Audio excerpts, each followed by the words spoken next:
The wind swept across the dead garden, lifting clouds of dust that danced like spirits in the dusk. Claire stood at the iron gate of the mansion, key in hand, staring at the place she never knew existed until 2 days ago. Her aunt, whom she'd never met, had left it to her in her will. As she stepped inside, the air grew still, silent, cold. Upstairs in the dim hallway, something whispered her name. Claire. She froze. The house had been empty for over 2 decades. She moved toward the sound, heart racing. And then she saw it, thin, curling strands of dust rising from the wooden floor, forming a vague outline of a person. Arms, legs, head. It leaned forward. Claire. Claire Matthews, a 33-year-old archivist, lived a quiet life in Boston.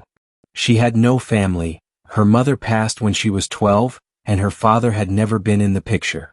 So it came as a shock when a letter from a law firm arrived, informing her that she was the sole heir of her Aunt Eleanor Graye's estate, a distant relative whose name she had heard only once as a child.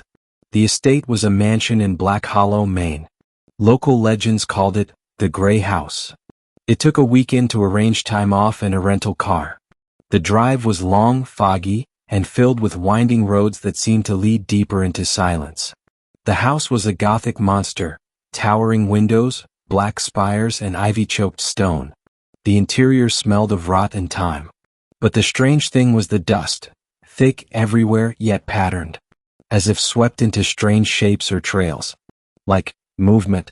Claire found old photographs, Eleanor standing in the hallways. Notes scribbled with warnings like, "Don't go upstairs after midnight," and "They remember your name."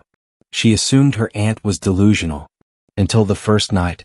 Claire chose a small room near the kitchen to sleep, avoiding the creaking upper floor. That night, wind howled outside, but inside, everything was still. Too still. At 2:17 a.m. she woke up. The name Claire echoed faintly. Whispered. As if from another room. She sat up in bed, trembling. A whisper again. Closer. The hallway outside her room was choked with dust, but not ordinary dust. It drifted upward in slow motion, then shaped into long-fingered hands, a slumped back, a head. A human form, made entirely of dust, stood in front of her. Claire. Then it collapsed to the floor. She ran back into her room, slammed the door, and didn't sleep again that night. The next day she searched the house with her phone camera. Dust shapes flickered in the photos, always near doorways or mirrors. She found Eleanor's journal hidden inside a vent. It described the whispers, entities formed from time, regret, and death. They remembered names. They formed from forgotten things, dust, dirt, old memories. Eleanor believed the mansion was alive. Feeding. Claire started noticing more. Doors she hadn't opened swinging shut. Her name written in condensation on the mirror after a cold shower. Whispers growing louder each night. She called the lawyer, asking if Eleanor had died in the house. Yes, he said. Upstairs. Alone. They didn't find her for months. The attic was locked. But something was moving up there. Pacing. She found an old portrait of her mother as a child, standing in this very house. Was her mother raised here? Why did she never say? The journal mentioned a dust bride, someone the house chooses. Someone who becomes one with the whispers. The dust formed faces now. Familiar faces. Claire's own face. She braved the upstairs. The door opened by itself.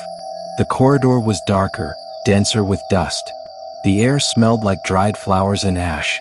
Whispers chased her footsteps. Then a woman appeared.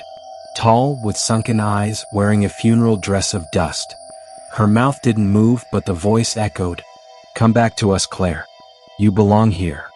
Claire screamed and ran, but the stairs melted beneath her feet, dust swirling upward, trying to carry her back. She escaped by leaping off the landing, spraining her ankle. The next morning, her phone showed dozens of photos she didn't take. Herself, sleeping, surrounded by dust forms. One of them had a hand on her chest. She couldn't leave. Her car wouldn't start. Her phone stopped working. The woods surrounding the house seemed to fold back into themselves. She tried burning the dust, but fire wouldn't touch it. She tried sweeping it, but it always returned in the same patterns. Claire became paranoid. She stopped sleeping. Eleanor's journal revealed the truth. She had been a dust bride, chosen by the mansion decades ago. But she resisted, survived longer than most. Claire was the next in line. The dust now whispered memories, her childhood, her mother's lullabies, her deepest fears. It knew her completely. And then, one night, her reflection smiled without her. Claire prepared to destroy the mansion. She found dynamite in the storm shelter, left over from the estate's old mine shaft. She wired it through the basement. The dust creatures tried to stop her. They took forms of family, friends, and herself. "Don't go," one said in her mother's voice. "Stay. You're safe here." She pushed forward, lighting the timer. Dust screamed. The mansion groaned, shifting in its bones. As she ran, the floors caved, walls collapsed. The house howled like a dying animal. She barely made it out the front door before the explosion ripped through the mansion, sending waves of dust into the sky. Claire woke up in a hospital 2 days later. Firefighters found her unconscious on the lawn. But they found no signs of an explosion. The house was untouched. They said she must have hallucinated. But her phone still had the photos. Her body still had the bruises. And Eleanor's journal was still in her coat pocket. Then the nurse leaned close, brushing dust from Claire's pillow. "Rest well, dust bride," she whispered. Claire moved into an apartment far from Maine. She changed her name. Blocked every reminder. But the dust followed. In her new home, it gathered in corners. Formed shapes in the air vents. Whispered at night.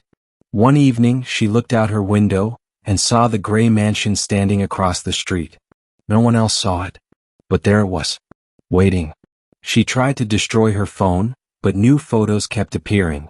Her name was no longer whispered. It was screamed. Her final entry in her new journal was short.